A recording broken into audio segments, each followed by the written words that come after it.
48년 전 겨울 서울 한 고아원 앞에 새쌍둥이 아기가 버려졌습니다. 남자아이 둘, 여자아이 하나. 추운 12월 새벽 판자 상자 안에서 울고 있었습니다. 그 아이들은 평생 엄마를 찾았습니다. 그리고 48년 후 드디어 친모를 찾아냈습니다. 하지만 그들이 마주한 진실은 상상을 초월했습니다. 그들의 엄마는 재벌가의 안주인이었습니다.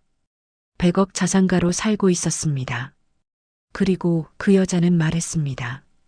내가 왜 너희 엄마야? 증거라도 있어? 1977년 12월 23일 새벽 5시였습니다. 서울 마포구의 한 고아원 앞에서 갓난아기 울음소리가 들렸습니다. 고아원 원장 김순자 씨가 문을 열고 나갔습니다. 추운 날씨에 판자 상자 하나가 놓여 있었습니다. 상자 안에는 아기 3명이 있었습니다. 남자아이 둘, 여자아이 하나. 새쌍둥이였습니다. 아기들은 얇은 수건 한 장에 둘러싸여 있었습니다. 김 원장은 급하게 아기들을 안으로 데려왔습니다. 동사하기 직전이었습니다. 상자 안에는 쪽지 한 장이 들어 있었습니다. 죄송합니다. 키울 수 없어서 맡깁니다. 제발 잘 키워주세요. 한글로 삐뚤빼뚤 쓴 메모였습니다. 그리고 아기들 옷에는 이름표가 달려 있었습니다. 큰아들 민수, 둘째 아들 민호, 막내딸 민지. 하지만 성은 없었습니다. 생년월일도 없었습니다. 김 원장은 그날을 생일로 정했습니다. 1977년 12월 23일. 새쌍둥이는 그렇게 고아원에서 자라기 시작했습니다. 새쌍둥이는 함께 자랐습니다. 민수, 민호, 민지. 고아원에서 다른 아이들과 함께 생활했습니다. 하지만 세 남매는 특별했습니다. 얼굴이 똑같았거든요. 민수와 민호는 구별이 안 될 정도로 닮았습니다. 민지도 오빠들과 닮았습니다. 아이들이 10살이 됐을 때였습니다. 민수가 김 원장에게 물었습니다. 원장 선생님, 우리 엄마는 어디 있어요? 김 원장은 대답할 수 없었습니다. 엄마가 누군지 몰랐거든요. 민수야, 엄마는 사정이 있으셨을 거야. 너희를 사랑하셨을 거야. 하지만 민수는 이해할 수 없었습니다. 사랑한다면서 왜 버렸어요? 김 원장도 말문이 막혔습니다. 민호는 형과 달리 조용했습니다. 하지만 밤마다 울었습니다. 베개를 안고 엄마를 찾았습니다. 민지는 그림을 그렸습니다. 상상 속의 엄마 얼굴을, 예쁜 얼굴, 따뜻한 미소. 하지만 실제로 본 적은 없었습니다. 세 남매는 약속했습니다. 커서 꼭 엄마를 찾자고, 왜 우리를 버렸는지 꼭 물어보자고. 새쌍둥이가 15살이 됐을 때였습니다. 입양 기회가 왔습니다. 하지만 셋을 함께 입양하는 가정은 없었습니다. 결국 민수만 입양됐습니다. 대전의 한 가정으로 갔습니다. 민호와 민지는 고아원에 남았습니다. 민수는 떠나기 전에 동생들에게 말했습니다. 나 돈 벌면 너희 데리러 올게. 그리고 엄마도 꼭 찾을게.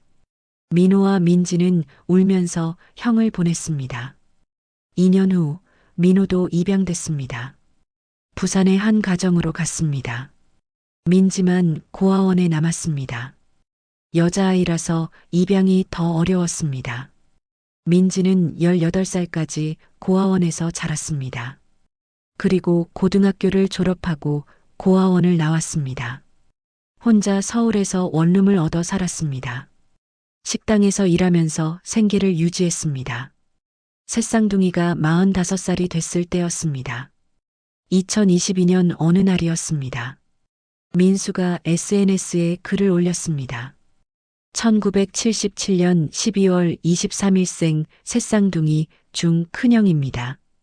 동생들을 찾습니다. 그 글을 본 사람이 민지에게 연락했습니다. 민지는 믿을 수 없었습니다.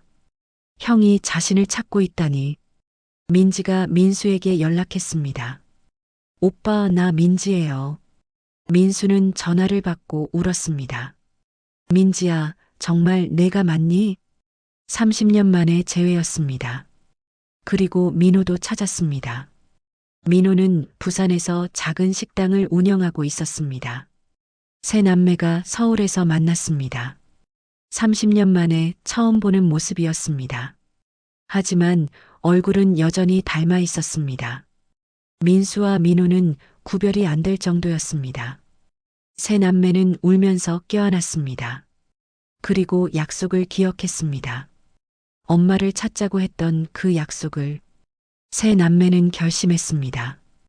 이제라도 엄마를 찾아보자고. 48년이 지났지만 포기할 수 없었습니다.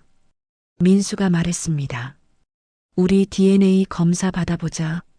요즘은 유전자 데이터베이스가 있잖아. 세 남매는 실종아동 찾기 센터를 찾아갔습니다. DNA를 등록했습니다. 그리고 고아원 기록을 뒤졌습니다.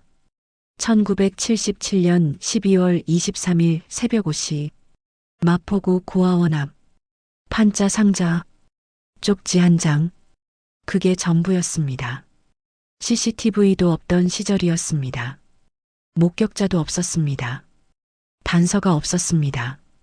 하지만 민지가 말했습니다. 그래도 해봐야죠. 혹시 알아요? DNA 등록 1년 후였습니다. 2023년 11월 어느 날 민수에게 전화가 왔습니다. 실종아동 찾기 센터였습니다. 민수 씨, DNA 매칭이 됐습니다. 뭐라고요? 일치율 99.9%입니다. 친모가 맞습니다. 민수는 손이 떨렸습니다. 48년 만에 엄마를 찾았습니다. 민호와 민지에게 연락했습니다. 엄마 찾았어. DNA 일치했대. 세 남매는 믿을 수 없었습니다. 정말요? 정말 엄마를 찾았어요? 센터 직원이 말했습니다. 하지만 한 가지 문제가 있습니다. 뭔데요? 상대방이 연락을 거부하고 있습니다. 거부? 네. 자신은 아이를 낳은 적이 없다고 주장합니다. 센터 직원이 친모의 신상을 알려줬습니다. 이름은 박미선. 현재 나이 70세. 거주지는 서울 강남구 청담동. 민수는 주소를 보고 놀랐습니다. 청담동. 검색해보니 더 놀라웠습니다. 박미선은 재벌가의 안주인이었습니다. 남편은 대기업 회장이었습니다. 자산 규모 100억 원 이상. 아들 둘, 딸 하나를 키웠습니다. 화려한 삶을 살고 있었습니다. 민지가 말했습니다. 그럼 우리 동생들은 뭐예요? 민호가 답했습니다. 우린 버려진 자식들이고. 세 남매는 분노했습니다. 엄마는 재벌가에서 잘 살고 있었습니다. 자식들을 키우고 있었습니다. 하지만 새쌍둥이는 버렸습니다. 세 남매는 박미선을 만나기로 했습니다. 센터를 통해 면담을 신청했습니다. 하지만 박미선은 계속 거부했습니다. 결국 세 남매는 직접 집을 찾아갔습니다. 청담동의 대저택이었습니다. 경비원이 막아섰습니다. 누구십니까? 저희는 박미선 씨를 만나러 왔습니다. 약속 있으십니까? 없지만 DNA 검사 결과를 가지고 왔습니다. 경비원이 집 안으로 연락했습니다. 잠시 후 한 여자가 나왔습니다. 70세의 박미선이었습니다. 얼굴을 보는 순간 세 남매는 알았습니다. 닮았습니다. 눈매가, 코가, 입술이. 민지는 특히 박미선과 똑같았습니다. 하지만 박미선은 차가웠습니다. 뭐하러 왔어요? 민수가 말했습니다. 어머니, 저희는 1977년에 태어난 새쌍둥이입니다. DNA 검사 결과 어머니가 친모로 나왔습니다. 박미선의 얼굴이 굳었습니다. 난 모르는 일이에요. 돌아가세요. 어머니, 왜 그러세요? DNA가 증명하잖아요. 내가 뭘 증명해? 난 아이를 버린 적 없어. 1977년 12월 23일 마포구 고아원 앞에서요. 그날 새벽 5시예요. 박미선이 잠시 멈칫했습니다. 그 반응을 본 민호가 말했습니다. 어머니, 기억나시죠? 박미선이 돌변했습니다. 당장 나가.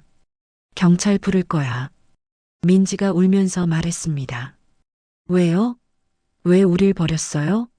무슨 말을 더 하고 싶었지만 경비원들이 나왔습니다. 세 남매는 쫓겨났습니다. 세 남매는 포기하지 않았습니다. 박미선의 과거를 조사했습니다.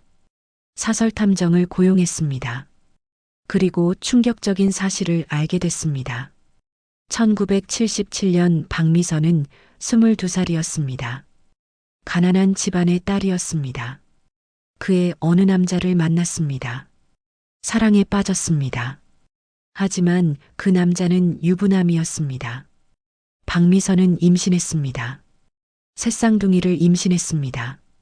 하지만 남자는 책임지지 않았습니다. 돈 몇 푼을 주고 사라졌습니다. 박미선은 혼자 아기를 낳았습니다. 병원도 못 가고 집에서 낳았습니다. 새쌍둥이였습니다. 하지만 키울 수 없었습니다. 돈도 없고 미혼모였습니다. 1970년대 한국은 미혼모를 용납하지 않았습니다. 박미선은 고민 끝에 결정했습니다. 아이들을 고아원에 맡기기로 12월 23일 새벽 판자 상자에 아기들을 넣었습니다. 쪽지를 썼습니다. 울면서 고아원 앞에 두고 떠났습니다. 그리고 그 기억을 묻었습니다. 평생 누구에게도 말하지 않았습니다. 2년 후 박미선은 재벌 2세를 만났습니다. 결혼했습니다. 새로운 삶을 살았습니다. 새쌍둥이는 비밀이었습니다. 남편도 몰랐습니다. 자식들도 몰랐습니다. 그리고 48년이 지났습니다. 세 남매는 탐정이 알아낸 정보를 들었습니다. 분노는 사라졌습니다. 대신 슬픔이 왔습니다. 엄마도 피해자였구나. 민수가 다시 박미선을 찾아갔습니다. 이번에는 혼자 갔습니다. 박미선은 또 거부했습니다. 하지만 민수는 말했습니다. 어머니, 저희는 어머니를 원망하지 않습니다. 어머니도 힘드셨다는 걸 압니다. 1977년 22살 미혼모. 얼마나 힘드셨을지 알아요. 박미선의 눈에 눈물이 고였습니다. 민수가 계속 말했습니다. 저희는 그냥 어머니를 보고 싶었어요. 한 번만이라도 왜 버렸냐고 따지려는 게 아니에요. 그냥 어머니가 궁금했어요. 박미선이 울음을 터뜨렸습니다. 미안해. 정말 미안해. 어머니 잘못 아니에요. 아니야. 내 잘못이야. 내가 버렸어. 그날 이후 박미선은 조금씩 마음을 열었습니다. 새 남매를 만났습니다. 48년 만에 재회였습니다. 박미선은 아이들의 손을 잡고 울었습니다. 미안해. 정말 미안해. 괜찮아요. 이제 만났잖아요. 민지가 말했습니다. 엄마, 우리 이제 가족이에요. 박미선은 고개를 끄덕였습니다. 하지만 여전히 남편과 자식들에게는 비밀이었습니다. 새 남매는 이해했습니다. 엄마도 지킬 게 있다는 걸. 지금 새쌍둥이는 1년에 몇 번씩 엄마를 만납니다. 몰래, 조용히. 박미선의 다른 가족은 아직 모릅니다. 하지만 새 남매는 괜찮다고 합니다. 엄마를 찾았다는 것만으로도 충분하다고 민수가 말했습니다. 처음엔 화가 났어요. 재벌가에서 잘 살고 있다는 게. 하지만 이제는 이해해요. 엄마도 피해자였으니까. 1970년대 미혼모로 산다는 게 어땠을지. 민호가 말했습니다. 중요한 건 이제 만났다는 거예요. 48년 걸렸지만. 민지가 말했습니다. 엄마한테 말했어요. 우리 얼굴이라도 볼 수 있어서 행복하다고. 박미선은 여전히 비밀을 지키고 있습니다. 하지만 가끔 새쌍둥이를 만나 함께 식사를 합니다. 그리고 말합니다. 너희를 버린 게 평생 죄예요. 하지만 너희가 용서해줘서 감사해요. 여러분, 새쌍둥이의 이야기 어떠셨나요? 가족이란 무엇일까요? 피로 이어진 관계일까요? 아니면 마음으로 이어진 관계일까요? 새쌍둥이는 48년 만에 엄마를 찾았습니다. 하지만 원망하지 않았습니다. 이해하고 용서했습니다. 진정한 사랑은 용서에서 시작된다고 하지 않습니까? 오늘 이야기가 여러분에게 작은 감동이 되었다면 구독과 좋아요 눌러주세요. 댓글로 여러분 생각도 들려주세요. 나라면 어떻게 했을까? 그럼 다음 이야기로 찾아뵙겠습니다.